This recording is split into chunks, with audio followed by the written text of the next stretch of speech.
जबकि अनुसूचित जाति व जनजाति समुदाय के लोगों का वर्गीकरण का एकमात्र मूलभूत आधार सामाजिक गैर बराबरी अर्थात छूत-पात रहा है। ऐतिहासिक तौर पर सामाजिक गैर बराबरी की वजह से ही आरक्षण दिया गया है, तो ऐसे में जाति के आधार पर प्रताड़ना झेलने वाले समुदाय के बीच आरक्षण का बंटवारा करना ये पूर्ण रूप से अनुचित, असंवैधानिक व गलत है, क्योंकि दलितों व आदिवासियों के लिए आरक्षण का उद्देश्य जात पात व छुआछूत की बुराइयों को दूर करना था। साथ ही दिनांक 1 अगस्त 2024 के माननीय सुप्रीम कोर्ट के निर्णय अनुसार अब राज्य सरकारें अनुसूचित जाति व जनजाति का उप वर्गीकरण कर सकते हैं, जो कि असंवैधानिक है एवं उचित नहीं है। इतना ही नहीं बल्कि अनुसूचित जाति एवं जनजाति समुदाय का उप वर्गीकरण, जिसे माननीय सुप्रीम कोर्ट ने अनुमति दे दी है, इसे अब राजनीतिक दलों द्वारा राजनीतिक हथियार के रूप में उपयोग किया जाएगा। जहां एक तरफ राजनीतिक दल अपने राजनीतिक उद्देश्यों को पूरा करने के लिए कुछ अनुसूचित जाति व जनजाति वर्गों को हाशिए पर धकेल देंगे और उनके लिए पक्षपात का माहौल बनाकर अपना उद्देश्य पूरा करेंगे, तो वहीं दूसरी तरफ अनुसूचित जाति एवं जनजाति के इस उप वर्गीकरण के कारण काफी पद रिक्त रह जाएंगे और आगे चलकर फिर उन पदों के अनारक्षित श्रेणी में तब्दीली हो जाने की प्रबल संभावनाएं होंगी। अतः जिस मुख्य उद्देश्य के लिए परम पूज्य बाबा साहब डॉक्टर भीमराव अंबेडकर ने संविधान के तहत अनुसूचित जाति एवं जनजाति वर्ग को आरक्षण दिया था, उसे अब एक प्रकार से प्रभावहीन बना दिया जाएगा, अर्थात खत्म कर दिया जाएगा। वैसे भी खासकर बीजेपी, कांग्रेस व समाजवादी पार्टी आदि हमेशा से ही एसटी वर्गों को मिल रहे आरक्षण के विरुद्ध रहे हैं और इसलिए इनके वकीलों ने उप वर्गीकरण की काफी जोरदारी से कोर्ट के सामने अपनी दलीलें भी रखी हैं और इसे खत्म करने की सिफारिश में ये पार्टियां हमेशा प्रयासरत रहती हैं। समाजवादी पार्टी ने तो संसद के भीतर ही पदोन्नति में आरक्षण संबंधी बिल को ही बीजेपी और कांग्रेस की मिली भगत से फाड़ दिया था, जिसे आज तक केंद्र सरकार संसद में दोबारा नहीं ला सकी है, जिसकी वजह से माननीय सुप्रीम कोर्ट के नागराज के निर्णय एससी व एसटी कर्मचारियों को पदोन्नति में आरक्षण संबंधी लाभ से वंचित रहना पड़ा है तथा अब इसी प्रकार से इस नए निर्णय दिनांक 1 अगस्त 2024 के तहत अंत में हमेशा के लिए ही इन वर्गों को आरक्षण से वंचित रहेगा और इससे फिर बीजेपी, कांग्रेस व समाजवादी पार्टी आदि को आरक्षण खत्म करने के लिए इन्हें संविधान बदलने की भी जरूरत नहीं पड़ेगी। और यही कारण है कि इन पार्टियों ने केंद्र सरकार व राज्य सरकारों की तरफ से उचित पैरवी भी नहीं की है और काफी कुछ उप वर्गीकरण के पक्ष में दलीलें रखी हैं, जिससे कि मौजूदा चल रहे आरक्षण के विरुद्ध निर्णय आए और एनडीए व इंडिया अलायंस की सभी पार्टियों की नीयत ठीक होती और वो एससी व एसटी को मिल रहे आरक्षण में छेड़छाड़ आदि करके उसे खत्म नहीं करना चाहते, तो फिर मेरी इन सभी पार्टियों से ये अपील है कि ये सभी पार्टियां इस विषय पर, इस मुद्दे पर देश के समूचे एससी व एसटी समाज के समक्ष अपने स्पष्ट करें और इसी चल रहे संसद सत्र में संविधान में उचित संशोधन लाकर ये स्पष्ट करें कि अनुच्छेद 341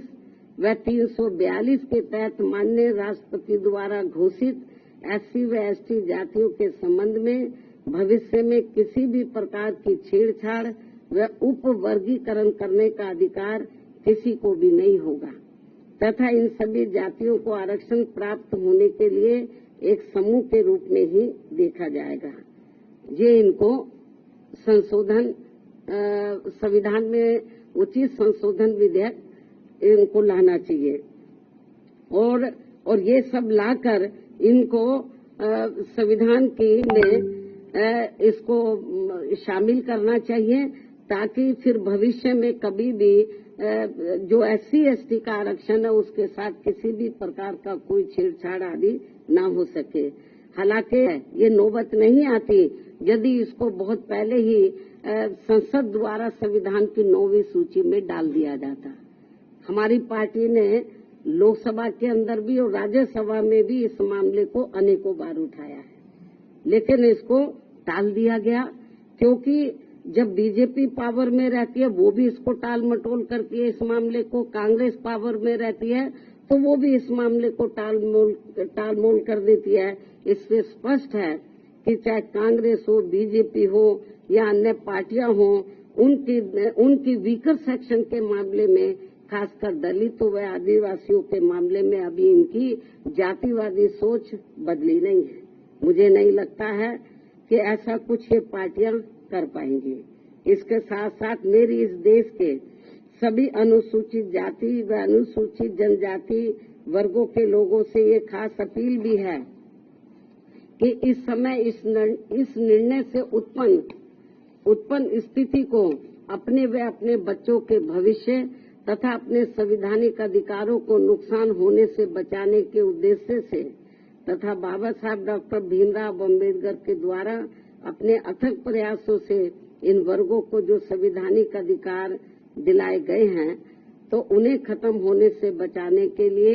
इस स्थिति को अपने लिए एक आपातकालीन की स्थिति समझते हुए इन्हें एकजुट होना पड़ेगा तथा मात्र अपने अपने राजनीतिक स्वार्थ व दबाव से प्रेरित न होकर यहाँ सभी राजनीतिक पार्टियों के ऊपर दबाव डालकर उचित संवैधानिक संशोधन लाने के लिए मजबूर करना पड़ेगा। इस खास अपील के साथ ही अब मैं माननीय सुप्रीम कोर्ट से भी ये पुरजोर अपील करती हूँ कि वह देश में SC व ST वर्गों के हितों में अपने 1 अगस्त सन 2024 के दिए गए फैसले पर खुद ही पुनर्विचार करके इसमें मेरी इन सब बातों को खास ध्यान में रखते हुए जरूरी बदलाव लाए, तब्दीली लाए, वरना इन वर्गों में से आरक्षण के पात्र लोगों को बड़ा भारी नुकसान हो जाएगा। इस खास अपील के साथ ही अब मैं अपनी बात यही समाप्त करती हूँ। धन्यवाद। जय भीम व जय भारत।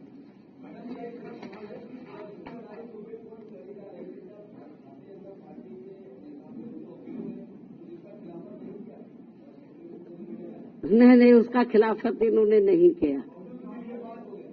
वो पूरा उन्होंने तो बल्कि इस मामले में वो ऐसी दलीलें रखते रहे कि जिससे माननीय सुप्रीम कोर्ट को ये फैसला देने में उनको और मदद मिल गई। चाहे तो कांग्रेस की ओर से वकील खड़े हुए हो या सरकार की ओर से खड़े हुए हो, इन्होंने एक प्रकार से माननीय सुप्रीम कोर्ट की मदद ही की है इस मामले में। तो इससे जाहिर हो जाता है कि इनकी इंटेंशन सही नहीं है और ये लोग SC और ST को जो रिजर्वेशन मिल रहा है इसको सीधा खुद ना खत्म करके माननीय कोर्ट के जरिए, जुडिशरी के जरिए ये इसको खत्म करना चाहते और इसमें ये लोग काफी हद तक कामयाब भी हो गए हैं और हमारी पार्टी इसको लेकर बड़ी चिंतित है।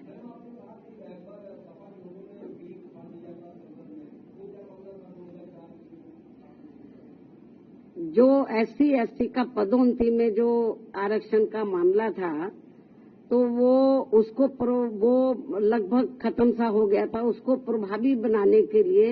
हमारी पार्टी ने उस समय सेंटर में कांग्रेस की सरकार थी, उनके ऊपर दबाव बनाया कि आप इसमें संशोधन विधेयक लाइए और पदोन्नति में आरक्षण को पुनः प्रभावशाली बनाया जाए। जब ये बिल लाया गया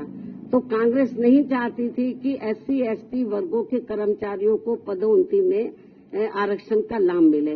तो कांग्रेस उस समय पावर में थी, तो कांग्रेस और बीजेपी खुद ना आगे आकर उन्होंने समाजवादी पार्टी के जो सांसद हैं उनको आगे किया और उनकी मिली भगत से उन्होंने इस बिल को फाड़ा और इस बिल को पास नहीं होने दिया और अभी तक ये बिल पास नहीं हुआ है।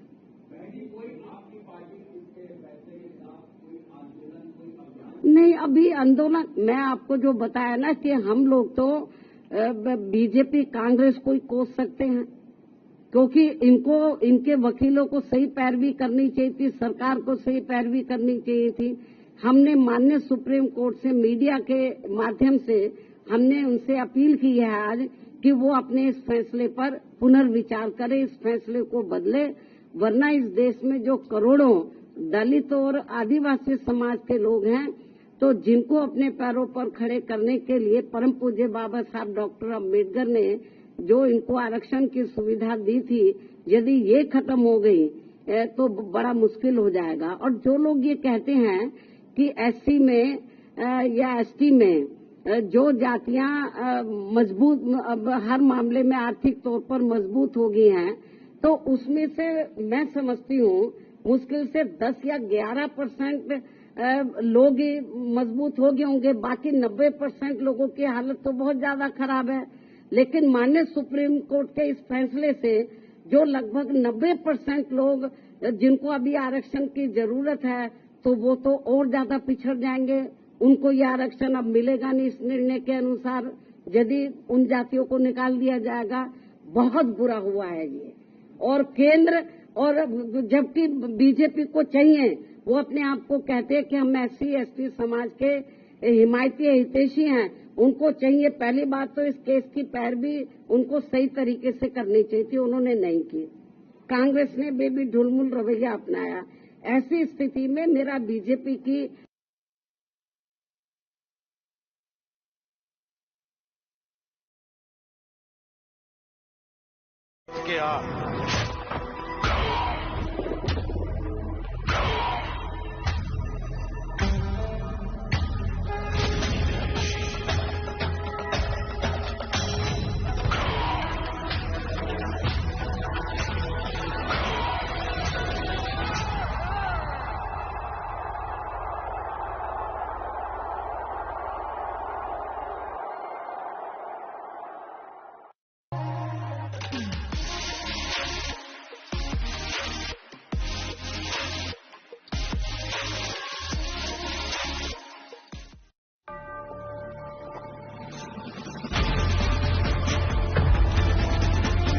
Unleash freshness. Wild Stone Cold Body Perfumes.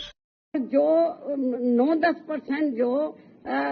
Jatav या इससे मिलती जुलती जातियों की स्थिति, आर्थिक स्थिति सुधर भी गई है, लेकिन समाज में तो आज भी जातिवादी लोग उनको पुराने नजरिए से देखते हैं, जात पात तरीके से देखते हैं। इसलिए अभी इन सबको रिजर्वेशन की बहुत ज्यादा सख्त जरूरत है। नहीं, अभी ये तो माननीय सुप्रीम कोर्ट को बताना चाहिए था ना, हम लोग तो नहीं करेंगे। सुप्रीम कोर्ट ने कोई इसका पैमाना अभी तय किया नहीं है। बहुत ढुलमुल ये जजमेंट है और इस तरीके से इसकी आड़ में राज्य सरकारें जो एससी एसटी को अभी तक रिजर्वेशन मिल रहा है, इसको बिल्कुल निष्प्रभावी बना देंगी, ना के बराबर इसको कर देंगी, लोगों को कोई इसका लाभ नहीं मिलेगा। नहीं, हमारे को तो उन्होंने कब बुलाया ही नहीं, जबकि हमारी पार्टी इनके लिए लड़ाई लड़ती रही है। हमको भी बुलाते तो हमारी ओर से वकील जरूर जाता।